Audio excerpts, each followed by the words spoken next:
ओम नारायण च विद्महे वासुदेवाय धीमहि तन्नो विष्णु प्रचोदयात्। नमस्कार दोस्तों, धर्म क्रम में आपका स्वागत है। आज आप पुरुषोत्तम मास की कमला एकादशी की व्रत कथा का श्रवण करेंगे। कमला एकादशी पुरुषोत्तम मास के शुक्ल पक्ष में आती है। इस वर्ष 27 सितंबर 2020 को कमला एकादशी का व्रत किया जाएगा। एकादशी का व्रत भोग और मोक्ष प्रदान करने वाला है। एकादशी व्रत सब व्रतों में प्रधान है। बड़े से बड़े पातकों का नाश करने वाली है। एकादश्याम न भुजति पक्षयोरु भयोरपि, अर्थात दोनों पक्षों की एकादशी में भोजन न करें। वास्तव में व्रत का अलग अलग स्तर स्थापित किया गया है। अपनी श्रद्धा और भक्ति के अनुसार जो संभव हो वो करना चाहिए। सबसे पहला स्तर है निर्जल व्रत, दूसरा है उपवास व्रत, तीसरा है केवल एक बार अन्न रहित दुग्ध आदि पेय का पदार्थ का ग्रहण करना, चौथा है नक्त व्रत अर्थात दिन भर उपवास रखकर रात्रि में फलाहार करना, पांचवा है एक भुक्त व्रत, किसी भी एक समय एक बार फलाहार करना। अशक्त, वृद्ध, बालक और रोगी को भी जो व्रत ना कर सकें यथासंभव अन्न आहार का परित्याग तो एकादशी के दिन करना ही चाहिए। कमला एकादशी व्रत कथा। जिस समय धर्मात्मा राजा युधिष्ठिर पंचम अश्वमेघ यज्ञ का स्नान कर चुके थे, उस समय उन्होंने भगवान श्री कृष्ण से इस प्रकार प्रश्न किया। युधिष्ठिर ने पूछा, भगवान, मैं श्री विष्णु के व्रतों में उत्तम व्रत का जो सब पापों को हर लेने वाला तथा व्रती मनुष्यों को मनोवांछित फल देने वाला हो श्रवण करना चाहता हूँ। जनार्दन, पुरुषोत्तम मास की एकादशी की कथा कही है, उसका क्या फल है? उसमें किस देवता का पूजन किया जाता है? प्रभु, किस दान का क्या पुण्य है? मनुष्यों को क्या करना चाहिए? उस समय कैसे स्नान किया जाता है? किस मंत्र का जाप होता है? कैसी पूजन विधि बताई गई है? पुरुषोत्तम मास में किस अन्न का भोजन उत्तम है? भगवान श्री कृष्ण बोले, राजेंद्र, अधिक मास आने पर जो एकादशी होती है वह कमला के नाम से प्रसिद्ध है। वह तिथियों में उत्तम तिथि है। उस व्रत के प्रभाव से लक्ष्मी अनुकूल होती है। उस दिन ब्रह्म मुहूर्त में उठकर भगवान पुरुषोत्तम का स्मरण करें और विधि पूर्वक स्नान करके व्रती पुरुष व्रत का नियम ग्रहण करें।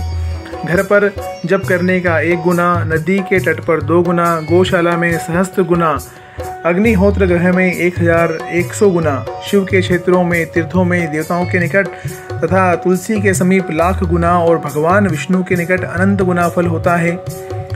अवंतीपुरी में शिव शर्मा नामक एक श्रेष्ठ ब्राह्मण रहते थे। उनके 5 पुत्र थे। इनमें जो सबसे छोटा था वह पापाचारी हो गया, इसलिए पिता तथा स्वजनों ने उसे त्याग दिया। अपने बुरे कर्मों के कारण निर्वासित होकर वह बहुत दूर वन में चला गया।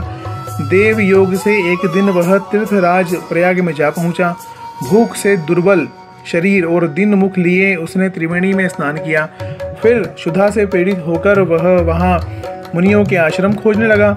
इतने में उसे वहाँ हरिमित्र मुनि का उत्तम आश्रम दिखाई दिया। पुरुषोत्तम मास में वहाँ बहुत से मनुष्य एकत्रित हुए थे। आश्रम पर पापनाशक कथा कहने वाले ब्राह्मणों के मुख से उसने श्रद्धापूर्वक कमला एकादशी की महिमा सुनी और जो परम पुण्यमयी तथा भोग और मोक्ष प्रदान करने वाली है। जय शर्मा ने विधि पूर्वक कमला एकादशी की कथा सुनकर उन सबके साथ मुनि के आश्रम पर ही व्रत किया। जब आधी रात हुई तो भगवती लक्ष्मी उसके पास आकर बोली, ब्राह्मण, इस समय कमला एकादशी के व्रत के प्रभाव से मैं तुम पर बहुत प्रसन्न हूँ और देवाधिदेव श्री हरि की आज्ञा पाकर बैकुंठ धाम से आई हूँ। मैं तुम्हें वर दूंगी। ब्राह्मण पुत्र जय शर्मा बोले, माता लक्ष्मी, यदि आप मुझ पर प्रसन्न हैं तो वह व्रत बताइए जिसकी कथा वार्ता में साधु ब्राह्मण सदा संलग्न रहते हैं। लक्ष्मी ने कहा, ब्राह्मण, एकादशी व्रत का महात्म्य श्रोताओं के सुनने योग्य सर्वोत्तम विषय है। यह पवित्र वस्तुओं में सबसे उत्तम है। इससे दुःस्वप्न का नाश तथा पुण्य की प्राप्ति होती है। अतः इसका यत्नपूर्वक श्रवण करना चाहिए। उत्तम पुरुष श्रद्धा से युक्त हो, एक या आधे श्लोक का पाठ करने से भी करोड़ों महापातकों से तत्काल मुक्त हो जाता है। जैसे मासों में पुरुषोत्तम मास, पक्षियों में गरुड़ तथा नदियों में गंगा श्रेष्ठ है, उसी प्रकार तिथियों में द्वादशी तिथि उत्तम है। समस्त देवता आज भी एकादशी व्रत के ही लोभ से भारतवर्ष में जन्म लेने की इच्छा रखते हैं। देवगण सदा ही रोग शोक से रहित भगवान नारायण का पूजन करते हैं। जो लोग मेरे प्रभु भगवान नारायण के नाम का सदा भक्तिपूर्वक जप करते हैं, उनकी ब्रह्मा आदि देवता सर्वदा पूजा करते हैं। जो लोग श्री हरि के नाम जप में संलग्न हैं, उनकी लीला कथाओं के कीर्तन में तत्पर हैं तथा निरंतर श्री हरि की पूजा में ही प्रवृत्त रहते हैं, वे मनुष्य कलियुग में कृतार्थ हैं। यदि दिन में एकादशी और द्वादशी हो तथा रात्रि बीतते बीतते त्रयोदशी आ जाए तो उस त्रयोदशी के पारण में 100 यज्ञों का फल प्राप्त होता है। व्रत करने वाला पुरुष चक्र सुदर्शनधारी देवादिदेव श्री विष्णु के समक्ष निम्नांकित मंत्र का उच्चारण करके भक्ति भाव से संतुष्ट चित्त होकर उपास करे। वह मंत्र इस प्रकार है। एकादश्याम निराहर स्थित्वाहं परेहनि भोक्ष्यामि पुंडरीकाक्ष शरणं मे भवाच्युत, अर्थात कमल नयन भगवान अच्युत, मैं एकादशी को निराहार रहकर दूसरे दिन भोजन करूंगा, आप मुझे शरण दें।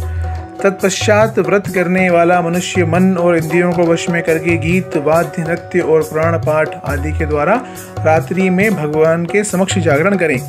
फिर द्वादशी के दिन उठकर स्नान के पश्चात जितेंद्रिय भाव से विधि पूर्वक श्री विष्णु की पूजा करें। एकादशी को पंचामृत से जनार्दन को नहलाकर द्वादशी को केवल दूध में स्नान कराने से श्री हरि का सायुज्य प्राप्त होता है। पूजा करके भगवान से इस प्रकार प्रार्थना करें।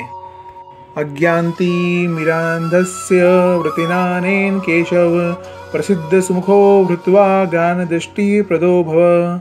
केशव, मैं अज्ञान रूपी रतुंधी से अंधा हो गया हूँ, आप इस व्रत से प्रसन्न हो और प्रसन्न होकर मुझे ज्ञान दृष्टि प्रदान करें।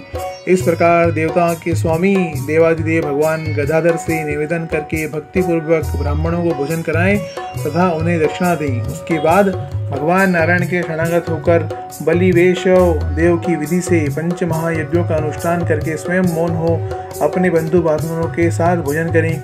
इस प्रकार जो शुद्ध भाव से पुण्यमय एकादशी का व्रत करता है, वह पुनरावृत्ति से रहित हो वैकुंठ धाम को प्राप्त होता है।